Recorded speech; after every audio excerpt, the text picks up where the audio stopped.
Pappu Yadav press को संबोधित करते हुए केंद्र सरकार एवं राज्य सरकार पर जमकर बरसे। जाप संरक्षक एवं पूर्व सांसद राजेश रंजन उर्फ पप्पू यादव ने कोर्ट स्टेशन स्थित अपने आवास पर प्रेस को संबोधित करते हुए केंद्र सरकार एवं राज्य सरकार को जमकर घेरा एवं कई सवाल खड़े किए। उन्होंने कहा कि देश में पेट्रोल, डीजल एवं गैसों के बढ़ते दाम की मार पूरे देश की जनता झेल रही है, जिस पर केंद्र सरकार को विचार करना चाहिए। उन्होंने कहा कि 2 गुजराती ठग पूरे देश के साथ खिलवाड़ कर रहे हैं और देश को बेचने में लगे हैं। अपने देश का पैसा दूसरे देश जा रहा है। उन्होंने कहा कि पूर्णिया में आगामी होने वाले एमएलसी चुनाव को लेकर कांग्रेस के एमएलसी प्रत्याशी पूर्व विधायक तौसीफ आलम को वोट देकर जिताएं। उनके समर्थन में जनप्रतिनिधियों से उन्होंने वोट मांगा और कहा कि स्वच्छ छवि के लोगों को मतदान दें। आप भी देखिए पूर्णिया में प्रेस वार्ता के दौरान पप्पू यादव ने क्या कुछ कहा। देश में महिलाओं पर,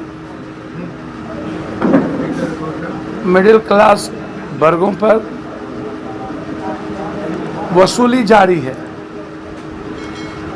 5 किलो आटा, 1 किलो घी जो इन्होंने वोट के लिए दिया था, उसके लिए प्रत्येक दिन 80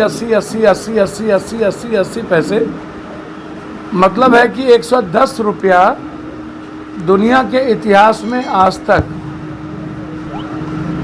कभी भी इतनी ज़्यादा पेट्रोल डीजल की कीमत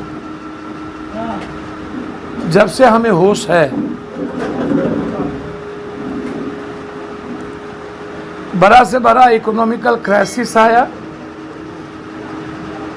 1150 रुपया गैस कनेक्शन, जबकि दुनिया के लगभग सभी कंट्री में 250, 300, 450 से ज़्यादा कहीं भी गैस कनेक्शन की कीमत नहीं है।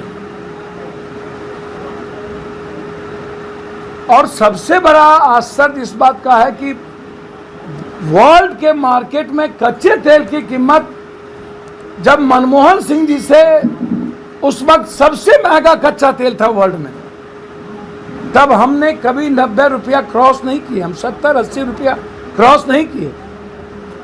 जब हम 60 रुपया पर थे तब आप कहते थे, और जब दुनिया का सबसे कच्चा तेल की कीमत कम है तब हम 110 रुपया।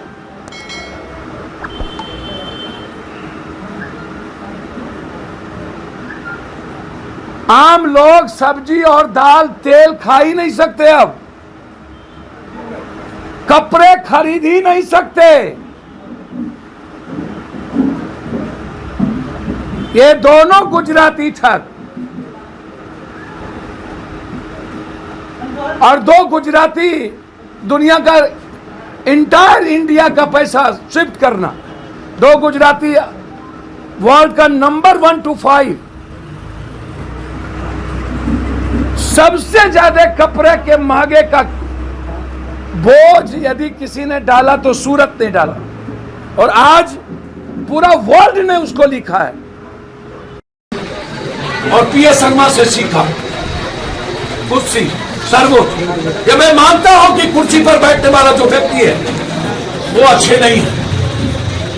आप व्यक्तिगत और पार्टी के लिए कुर्सी का इस्तेमाल नहीं कर सकते, लेकिन जो सदन में हुआ वो भी ठीक नहीं था।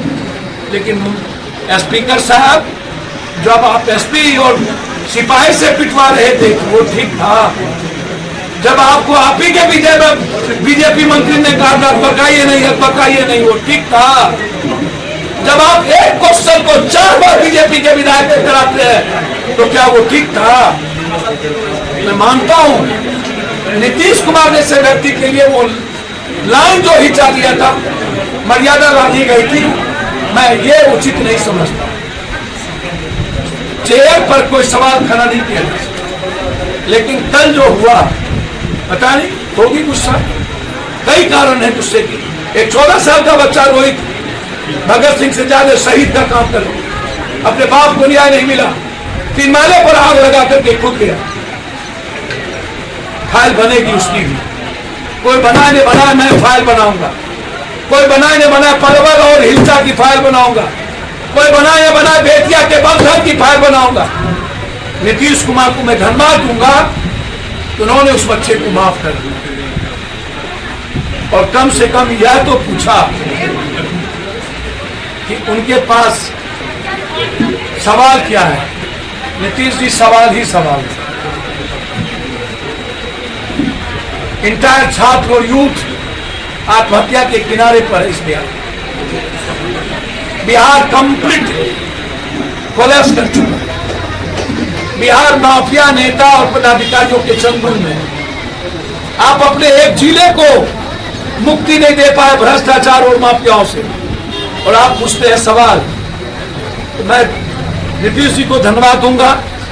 वो बच्चा था और किसी फ्रस्ट्रेशन में, कोई परिवार के फ्रस्ट्रेशन में हालात माली थे, वो विक्षिप्त नहीं था, लेकिन सुरक्षा गार्ड क्या कर रहे थे।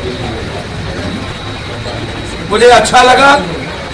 क्षमा करने की ताकत और क्षमा मांगने की ताकत जिस व्यक्ति के भीतर होता है वो दुनिया